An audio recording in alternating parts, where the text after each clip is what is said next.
Hey everyone, I'm Tammy Davis, and I really thank you for joining me. This is hopefully a very short thing. I'm clearly not dressed to do a formal presentation or a talk, but it was just something that occurred to me while I was making some blends for a couple of clients. One of them is a young girl with autism. Another one is a young woman with no particular diagnoses, although her medications are pretty significant, pretty strong, antipsychotics, and she's on an antipsychotic, and then she's taking basically an Parkinson's medication. It's called benzotropine, as well as a couple of other things to sleep and help ease her anxieties. So that said, the reason for this is to really highlight, it's not to pick on an oil, it's not to badmouth anything, other than to say that I really am a big advocate for getting to know the oils, and there's good reason why a lot of medical professionals don't take the oils seriously, or don't take the users seriously, and kind of, just, I want to say, almost like disregard the use of oils because they don't necessarily ask about them. So, of course, when I start working with someone, that's the first thing I want to know is what medications they're taking. And the reason for that is because there are interactions. In fact, one of the women, the mothers said to me this morning, she says, well, I knew herbs sometimes interacted with medications, but I had no idea what oils do. And she actually buys oils from one of the well-known companies, direct marketing companies. So I had to really stop her from what she was about to do, or what she had been doing rather, because the reason she's contacted me, and I don't represent a company, the reason she contacted me was because she wanted to see if I could do something for her that would be a little bit more helpful, because they're not getting any results. Now, that said, I've mentioned this before, and I will continue mentioning it. Again, it's not to badmouth an oil, and it is not to downgrade anybody's company or product lines, but we do need to use caution, guys. We really, really do, especially for those folks who are taking medications or an extraordinary amount of supplements, as is the case with this this child. She takes, if I actually showed you the list, you would be shocked as to what her holistic pediatrician has put her on. At any rate, I have to use caution because it's not my place to tell anyone not to do or take something. I could merely suggest that as a patient or a client, we all have the right to use less of something or what have you, and work and even bring it up with your professional about maybe not doing as much. My belief system is we are overdoing everything, and so ultimately throwing the body into what's considered a significant stress response. And for as much as we are running around and really trying as hard as we can to find solutions to all of the health conditions, and especially the mental health conditions that we're facing, we're actually overdoing it. I've talked about this before, that estrogen is a signaling hormone, a signaling molecule that activates dopamine, which then activates the stress response. So now you have the acetylcholine, which is now signaling the adrenals to release cortisol, and then where it goes from there, all bets are off, because the genome is individual, and so there's no telling how this is going to manifest. That said, with a little girl with autism, that's basically what I'm doing, is I'm actually looking at how we can relieve the stress response, because the way they're treating her is they're looking at all the different symptoms, and, well, unfortunately, they're actually paying attention to the methylation pathway, which is being altered with every supplement she's being given. She's been using oils. I've been working with her since she was 2. We saw a great deal of improvement, but there was fewer supplements. I don't begrudge anybody from doing and making decisions that they make, but they eventually decided to slow down on the oils and then really increase the amount of supplementation. And interestingly enough, the email that I just got was her symptoms haven't improved, and so they want to add back they want to increase they want me to reformulate something possibly, based on what she's currently going through in order to alleviate the symptoms. And so that makes a lot of sense, because that's a lot of where our minds go, is we want symptom relief. And so in the process of thinking through it all, I ended up really working on the stress response, really trying to alleviate what is going on in her system to take the pressure off the adrenals and the thyroid, because again, we're talking about a young girl is already on thyroid medication. So, and when the stress response is heavily activated and it interferes with our ability to break down certain carbohydrates, gluten specifically, proteins and sugars, I've talked about that before. And so we have a large number of people going on the gluten-free, casein-free diet. There's also the specific carbohydrate diet. I mean, there's a whole host of diets out there to reduce the amount of carbohydrates that we take in, understandably so. And at the same time, what they're ultimately doing is restricting the diet in order to, I want to say relieve, but it's not a relief per se. It's just, it's in reaction to what the body is struggling to break down. Makes total sense, because if we don't understand what the stress response is and we don't know how to alleviate it, then ultimately what happens is we have to deal with things. We have to deal with what's going on in the immediate moment, right? So it makes sense to restrict at that point, but what I'm helping this little girl, her system, to do is actually relieve that stress response to regulate the chemistry, and this is where the oils come in. Because at no point do I want to affect specific hormones or neurotransmitters. And now that sounds, like I'm playing doctor here, and it's not. What I'm saying is that the essential oils, and this is the other thing that was said to me by this other mother, was that she was really surprised of the interactions. And that's because the essential oils do act like signaling molecules in the body, which means they can, depending on which one you're talking about, have certain effects where they actually have more of an effect on stimulating a particular chemical. Sometimes they can stimulate serotonin, sometimes they will stimulate dopamine, other times they will stimulate estrogen, and they will diminish testosterone. I mean, so they have a very direct effect on the chemistry. So understanding how your oils affect your body, influence the cells, the cell receptors, is extraordinarily important, especially when you're up against other medications. So in the case of this little girl, what I described as the way, the stress response works, estrogen signaling dopamine, which then signals the stress response, which now acetylcholine is letting the adrenals know, hey, we need you to get on. So when that happens, I don't want to use anything that's going to influence estrogen levels in this little girl. She's a little girl, but we already know with autism, there's a lot of agitation, there's a lot of excitability, there's sensitivities. So we don't need to aggravate her body any further. So being very mindful about the oils that I choose for her is essential. Again, pairing it with the supplements and the medications, they're not as extraordinarily problematic as this other person. This little girl, I think, is now 6, where this other person is 23. So on to the 23-year-old. Well, like I said, she's taken an antipsychotic. She's also taking benzotropine. She's got an anxiolytic, and in addition to, I think, Benadryl.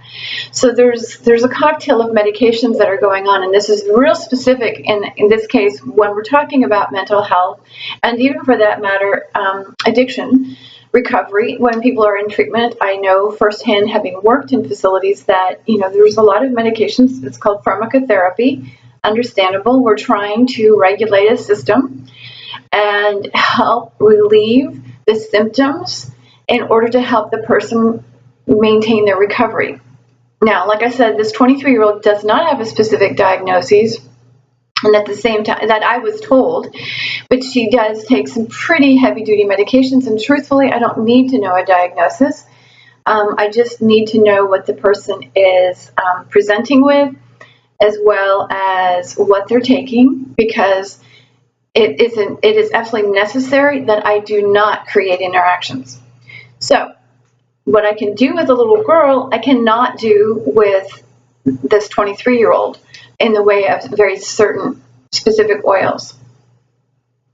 Because what I will say here is every chemical that we take in has to be metabolized, means it has to be broken down into secondary metabolites, which the oils already are, but because they act like this in the system, how do I want to say this?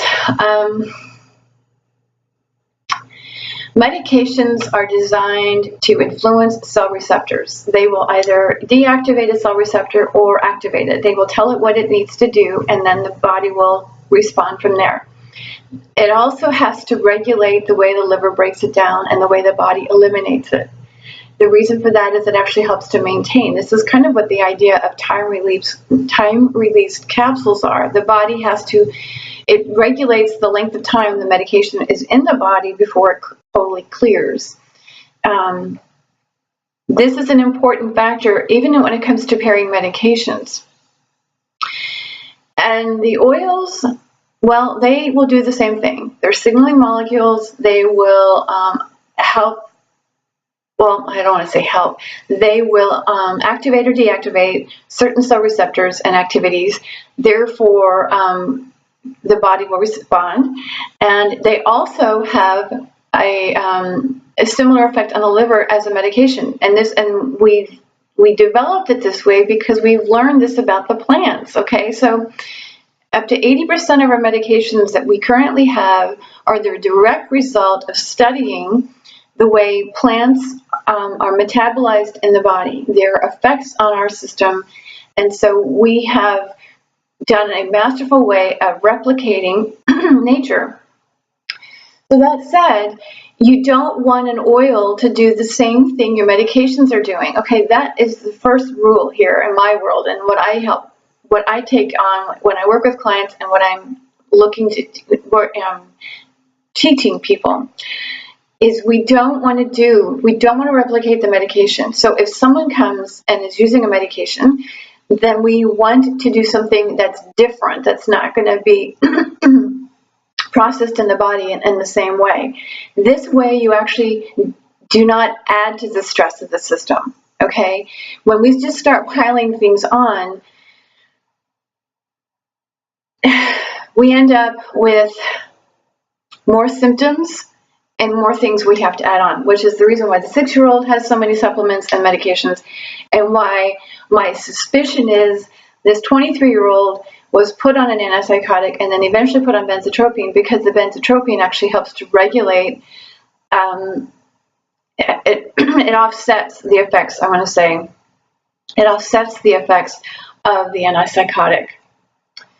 It makes sense in the chemical world. It makes sense about what's going on. But what I'm saying is we're adding to the stress of the system. And so it's time that we mindfully apply natural therapies. There's nothing wrong with including natural therapies. What I will say is with the number of people that take pharmaceuticals, it's important to carefully select your natural therapies. So that you can actually add you can actually stabilize the system instead of, like I said, replicating what the medication's already doing. So in the case of these heavy-duty psychotropic medications that are being taken, I had to, number one, caution the mother. Like I said, she actually does purchase oils herself already from a company. She's signed up with this company, but what she was giving her daughter, one was lavender, And 2 was a blend that contained lavender, because it's being promoted as something that would be very calming and soothing to the system. And while we all know lavender to have a really nice calming effect, it also has an effect on our estrogen. And it also has an effect on testosterone, which means that this goes for both men and women. It reduces testosterone levels. It increases estrogen levels. I've already shared that estrogen will activate dopamine, which now there's an interaction there with estrogen signaling the release of dopamine, then dopamine signaling the autonomic nervous system to activate the stress response. So, and then given the qualities of the oils that we have available to us, we don't always necessarily get the 100% lavender. Lavender is an expensive oil to distill, and because of the economy and the cost, the concerns for cost, there are less than favorable qualities of lavender around. And what that means is there's various types of lavender plants.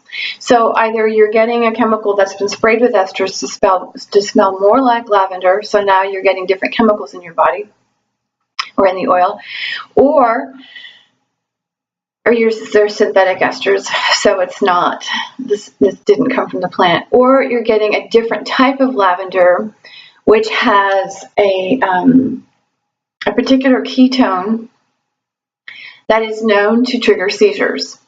And this is problematic for anyone who's taking something like an antipsychotic or having to take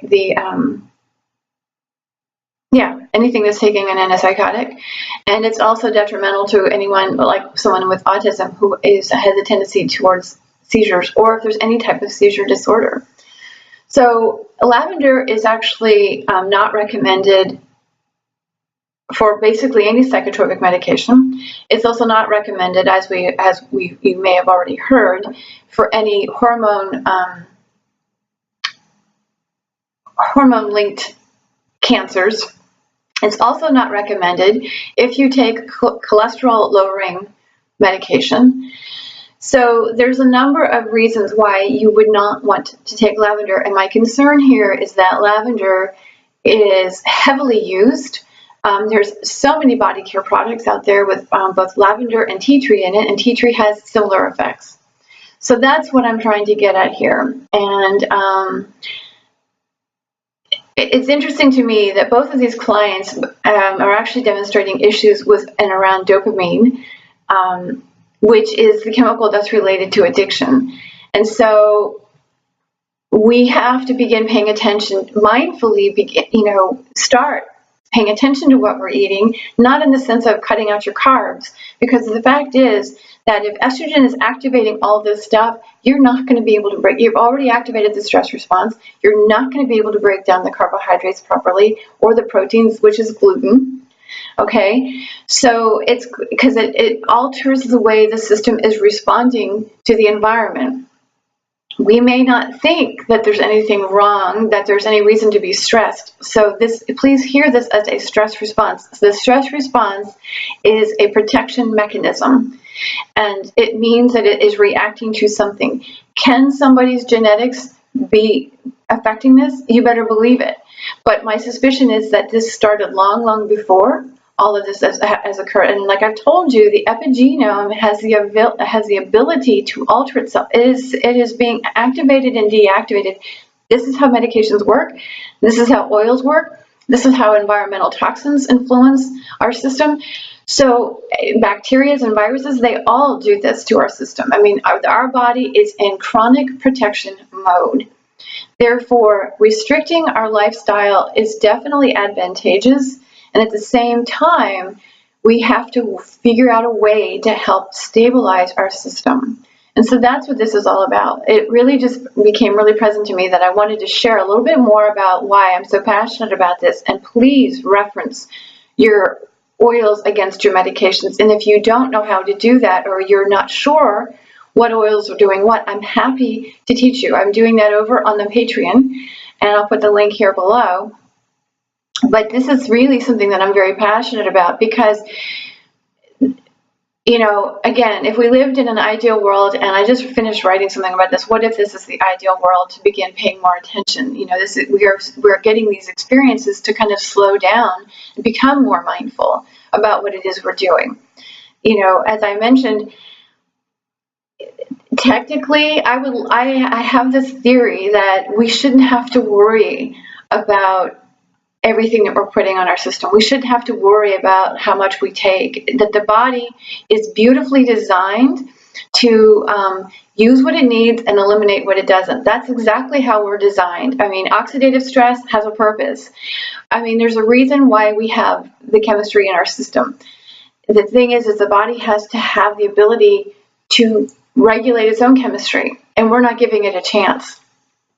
And so when we have things like autism and addiction and, you know, psychotic episodes, or, you know, sometimes maybe this young girl has schizophrenia. I don't know. I mean, I haven't heard anything about any sort of those types of symptoms. But the point I'm getting at is that we're seeing these things happen, and this is a sign that we need to be more mindful about what we're doing. We need to give the body a chance to relax, okay? And I'm talking about relax at the cellular level. I don't care if you go out and you hike, but you come back and you stress about this, or you go, you practice yoga, but you step outside into the big city. You're doing everything you can. I applaud everything that everyone is doing to relieve their systems of stress, but we actually have to get it down to the cellular level. And the only way to do that is to work with what we already have. So if somebody is, like I said, in a hospital situation or in a treatment facility, and they're already doing these, I know a lot of times the oils aren't even considered, or they're even allowed. I know that, where I've worked, I was working as a clinical aromatherapist there, and I was doing these sorts of things. We also had an acupuncturist who was also occasionally using oils, but we were incorporating oils into what we were doing. But there's some places that won't. And is that because they don't believe in them? I don't know. It's possible. I think it's just,